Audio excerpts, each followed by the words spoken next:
Awesome, cool. So they just asked if I wanted sparkles before I came out, and I was like, sparkles? Cool, sounds fun, let's do that. So yeah, fantastic.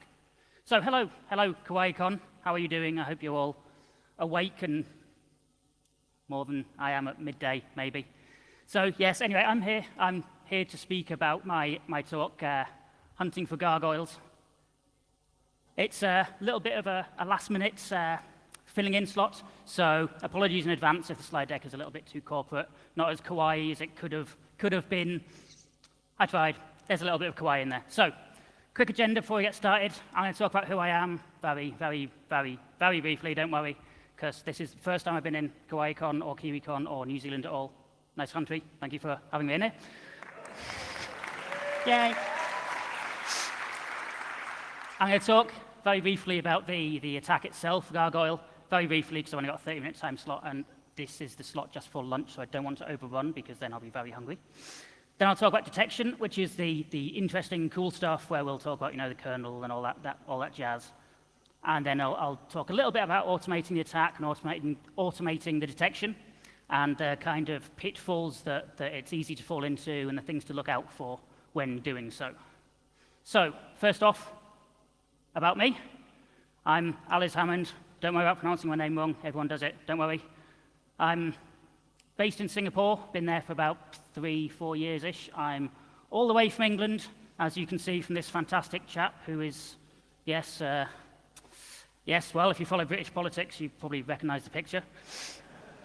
My background is in kind of bug finding, exploitation. I like fuzzing things. I like writing exploits. I like, I don't want to say breaking things, but kind of breaking things and fixing them sometimes, yeah.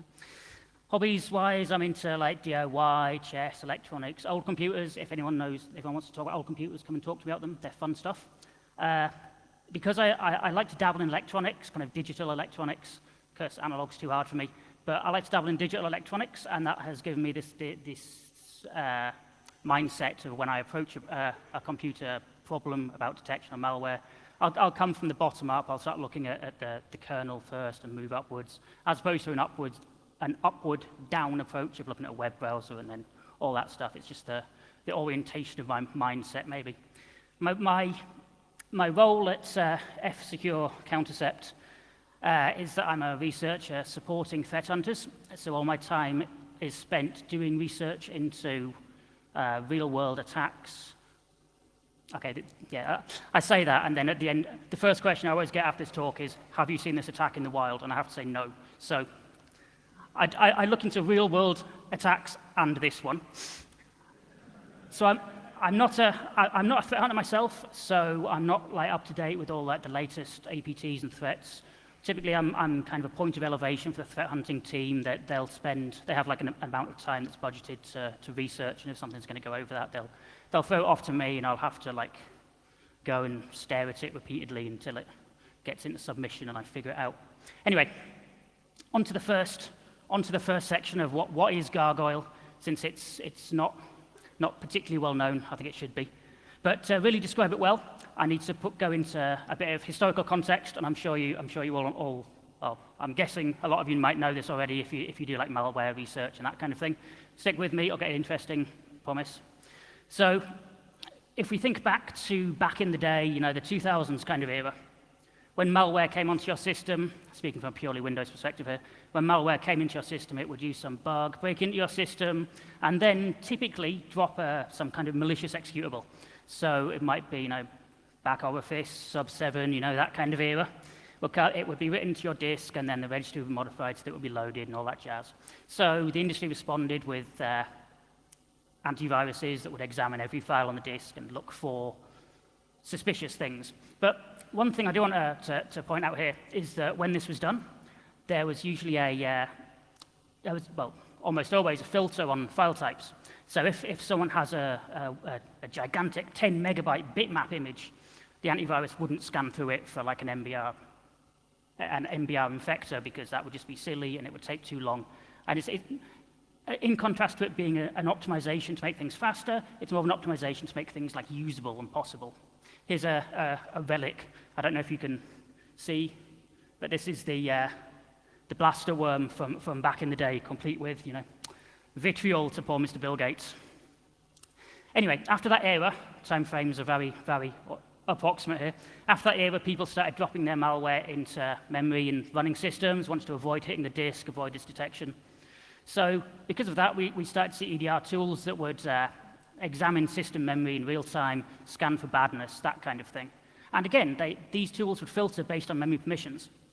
So if you had a system that had, say, 8 gigabytes of RAM in it, you couldn't feasibly scan that at the kind of real-time speeds you want to be able to scan without excluding all the memory that isn't marked as executable. So again, if you've got your gigantic 100 megabyte bitmap image, say, then you don't want to be scanning that for signs of infection. So you would filter based on the memory permissions that the CPU's got set on. I tried to get a good example. This is as good as I could get. Here's an executable memory range which might contain some malware.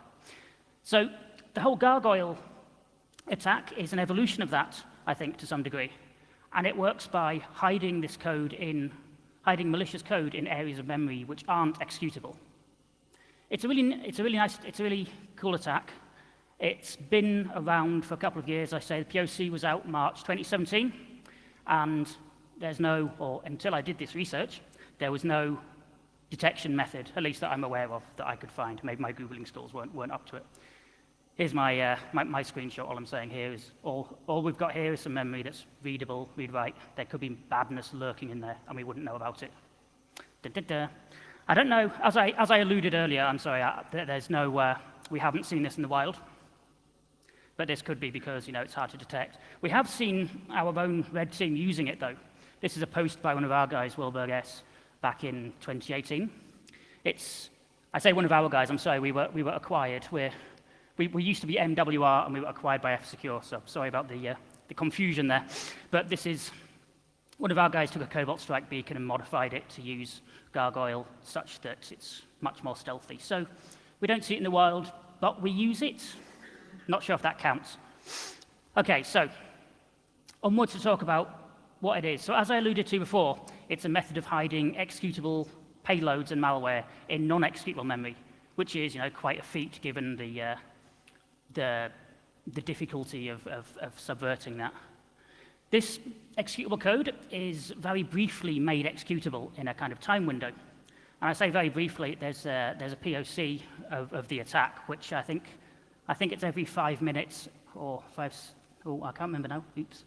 OK, every so often, it will sleep for a while and then pop a message box and say hello. So you could have your malware implant could sit there, could sleep for 5 seconds, come up for like 100 milliseconds, make itself executable, run itself, go back to sleep.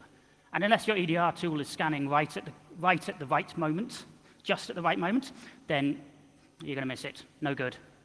So here's a fantastic animated GIF that I found online, and I found this GIF, and I was like, there's no way I'm not putting that in my presentation. Here's two threat hunters, I guess, who are with a client system in the center in gray, and they've gone through this system with their EDR tools and their forensic tools, and I've like, no, there's no baddies on this machine. This is completely clean. There's no APT. There's nothing here. It's all good. It's so clean, they're going to get a selfie with the picture itself. But what they don't know is this gargoyle becomes magically animated. I love this guy's expression, man. It's just like, it's just priceless. Yeah, fantastic, fantastic. Oh, I could look at that all day. OK, I'm going to advance the slide so I don't look at it all day. So anyway, the whole thing of the gargoyle in mythology, staying there for hundreds of years and then becoming magically animated one day and all that. It's that kind of thing.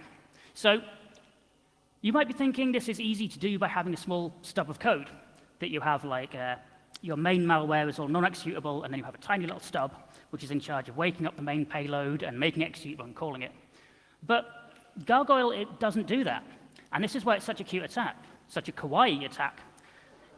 It has no executable code at all during the dormant stage. And this is why I kind of really like it and think it's a really cool kind of thing. So the way it kind of gets around this the way it wakes itself up is by abusing system facilities. And the system facility it uses is a system timer, which is a feature that Windows provides to essentially it's just a callback. But the callback obviously can't call non-executable memory without like access faulting. So without faulting and badness happening. So to get around the lack of executable memory, the Gargoyle attack uses the same techniques that exploit writers have been using for years, right? Which is the magic of the VOP chain. So your system timer simply points to a stack pivot, and then there's a VOP chain that calls virtual protect, makes the main malware executable, invokes it, and then when it returns, makes it non-executable once again, and goes back to sleep. So the attack can be summarized pretty much as a system timer calling a VOP chain that makes non-executable memory into executable for long enough that it can run. I'm not going to labor this. That's all I'm going to say about the attack. But I'd love to talk about it more, but as I say, it's a half-hour presentation. This is, I adapted this from a 1-hour slide deck. So yes, we'll see how this goes. So anyway, on to the fun stuff, detection. Yay. So how are we going to detect this? So first thing I like to look at is list out all the artifacts that this kind of technique is going to leave running on the system. And there's some non-executable memory. But this is, maybe there's something clever you could do in terms of analyzing everything on the system and saying, this isn't marked as code, but it kind of looks like it could be. But I figure this is going to be difficult to do, and it's going to be error-prone, and you're going to have to scan through all of the memory. And the other kind of artifact that looked more interesting to me was the system time itself. Because if we can look at all these timers, we enumerate a list of timers, see where they're all going, and figure stuff out. So, okay, cool. But it turns out getting any information about the state of system timers in the system is actually really difficult from user mode. There's no real ways of doing it. All of the functionality is in the kernel, and there's some very thin wrappers that just call the kernel components. So, okay, no problem, time to break up the kernel debugger, we can handle this. So I was like, okay. But inside the kernel, there's also an incredibly sparsely documented kind of functionality here. There are functions to initialize them, to set them, get rid of them, and that's about it. You can't list them, you can't interrogate them, and that kind of thing. So it's like, okay, time for reverse engineering. Okay, so I sat down with the Windows internal books and tried to figure this out. And I've really found there wasn't really any kind of easy undocumented way. So obviously doing security research, we're not supposed to do undocumented things, but we always have to, like the PB, TB, And there wasn't anything that was kind of stable over Windows versions or kind of reliable enough to use. So I was like, So I was a bit stumped. So I started Googling, as I always do when I'm stumped with a particularly difficult problem. And of course, volatility comes to the rescue. Yay, volatility. So it turns out volatility ships with a plugin, timers.py, which will list system timers. Fantastic. It was the only tool I could find that would list these timers. So I was like, okay, great. It can enumerate these. It can find the APC being essentially a description of a callback. Okay, great. That's pretty much all we need. So I zoomed off and started trying to have a look at it. I'm not sure if you can read this. I guess the actual content isn't particularly important. There's just numbers here, words there. It's fine. The leftmost one is the interesting one because it points to a struct of type etimer, which is just a structure that holds information about the timer that we want to know. Here's the description in WinDebug. I don't know if people are familiar with WinDebug doing kernel debugging. WinDebug's fantastic for this stuff. It's like typical Microsoft tool. It's fantastic. It's brilliant. Has like 10 years of legacy behind it. But yeah. So anyway, I don't think my laser pointer is going to work that far. Oh no, it won't. Oh well. So anyway, you can see there's some fun information there. You get a timer period, and you get timer APC, which is the structure that describes what's going to happen when the timer fires. So it has the address of the code that's going to invoke. It has information needed to find the thread that it's going to use as a context and all of that kind of stuff. So that's all we need. Fantastic. So now we can go away and we can scribble up some stuff in volatility. And the kind of naive, obvious way of doing this is to enumerate all these timers, get a list of these handler functions, and then check out their prologues, right? If you would expect each one to have a fairly sensible-looking prologue, like make an x86 stack frame, do something sensible. You wouldn't expect like an obvious WOP stack pivot, right? If you see like pop ret, there's something fishy going on. So I fired up my trusty Python interpreter and I wrote something here. Oh, that's fairly big. I think you can all read it. We'll see. Anyway, the important thing is the point in the middle. Pop RCX, pop RSP ret. There's pop ret. Looks pretty suspicious. That's the gargoyle.exe is the POC that's available online. So yeah, that's kind of cool. So we could give this tool to our threat hunters, and we can say, okay, if you suspect this kind of thing, you can take a memory dump of the system, run it through this script, and you'll see what's going on. And that's cool, but it means that our threat hunters have to spend some time like looking at this and figuring it all out. So I started thinking, maybe we can automate it a bit, maybe we can figure more stuff out. So I was like, okay, let's give that a go, automation. The thing I want to stress here is that it's very easy to get very carried away with automation. It's like, if you do it too much, then you end up being the company that says, here's a magic box, and you put it on your internet connection, and all the hackers get stopped by it. And then, you know the one for the dashboard that says, oh yeah, 368 hack attacks blocked in the last 5 minutes, So yeah, that's something I want to avoid. We have, so the way that we do things at Countercept, so I hope this isn't like too corporate or whatever, but we have a team of threat hunters who essentially just spend their days looking through the events that are fired off by our EDR agent. So, okay, where was I? Yeah, so I went a bit off track there. So, as I say, automation has to be done carefully. And I think the best way I found to kind of explain this and state it in a good way is that it should be objective here. We shouldn't have some code that tries to figure out the intent of what's going on. So we shouldn't have code that says, this person is trying to hack your system. But we could have something very objective that says, oh, this timer has been used in an unusual way, or this code is here. So that was the kind of level of automation I was going for. The other thing I wanted to do very carefully was to fail safely, because it would be pretty bad if I made enough automation that it would, automate itself out of the loop or something. You don't want things to break, and yeah. So the way to do this in this case was to expose the behavior of the timer handler in a more accessible way, I think. So if we can find such data points as, does it perform a stack pivot? Pretty good data point. If that happens, there's a pretty high chance there's some maliciousness going on, and a human can go and take a look at it. Is there a call to virtual protect in this timer's handler? If there is, then that's pretty bad. And if there's a call to virtual protect that marks something executable, and then a branch to that address, that's almost certainly bad, and we need to go and wake up our threat hunting team and get them to go and do stuff, hunt some threats. So the way I chose to do this was to use an emulation framework. And the emulation framework I used was a fantastically named Unicorn engine. Hell yes, unicorns, yeah. I almost put some unicorns in this slide, but I didn't in the last minute, and I'm kind of regretting that now. There's not enough unicorns in this presentation. But yeah, Unicorn engine is a fantastic tool. I'm just going to plug it for a little bit because I love it, and a lot of the people I speak to haven't used it and don't know about it, and it makes my life a lot easier. It's just a very full-featured CPU emulation engine. I say light, it's as light as a fully featured CPU emulation engine can be. It's just based on QEMU, so Guy took a load of code out of QEMU and tidied it up and did a load of cool stuff, so you can simulate instructions very easy. You say, oh, here's some memory, what happens if I execute it? Cool. It does like a zillion different architectures, so if you're looking at like MIPS code or ARM or whatever, it'll do that. And you can call it from whatever your favorite language is, so in this case it was Python because it's all volatility, but call it from whatever you like. It's also actively maintained, which is, hell yeah. And it's from this chap, Quinn, who wrote another tool called Capstone, which is like, awesome disassembler framework. And because they're both written by the same guy, they both play together really nicely, so you can do audio disassembly and then feed the data into the emulator without having to do loads of like weird stuff in between, right? It's fantastic. I just want to plug this because this is great. And unfortunately, in the original presentation, I had like a whole slide of me going on like a tangent with an entirely different project where this was really useful, but don't have time to share that. Maybe later when we're partying hard after the... Oops, sorry. When we're partying hard. I have a habit of stroking my beard. I just have to be careful not to do so. Probably I'll get glitter everywhere. Oh. Okay, so anyway, I digress.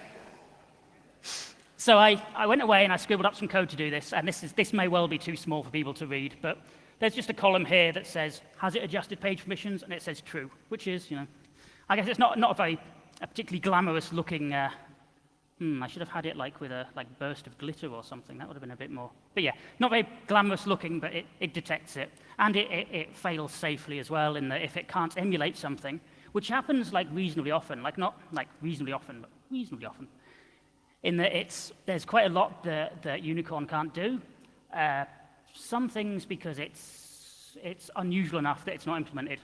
So things like using the 16-bit CS, DS segment registers and that kind of thing, which seems like something I wouldn't need, but then you need it if you're using WEL 64 because it's used in all the thunking stuff. And then other stuff that it can't possibly do, like emulating other pieces of the hardware, like disk I/O or something. So in this case, we just like say, oh, we don't know what's going on here, you better take a look. And it happens infrequently enough that it's manageable. So yeah, oh wow, I have 9.5 minutes left, and I'm on my summary slide. I'm so pleased with myself. I hope I haven't gone too fast and like really nervously like spoke really fast. Anyway, okay, on to the final slide. Oh wow, oh that's 9 minutes more of lunch. Awesome. Okay, so I digress. Anyway, so yes, now we can detect this. This was my my yay moment that I was giving to our clients. Now, like, yes, now we can detect this, and you can too. All the code is up online. There's I did a huge blog post, and if you're into, or if you, particularly if you'd like to be into Windows kernel stuff and you're not quite sure kind of how to get into it or that kind of thing, if you check out the blog post that's attached to this, there's like walkthroughs of attach your kernel debugger and then type this command, and then you can see this, and then this means this. So it might be useful and interesting, hopefully. Hopefully. There's yeah, check it out. If you want more information on the attack, I could have spent an extra 8 minutes talking about the attack. Oh well, never mind.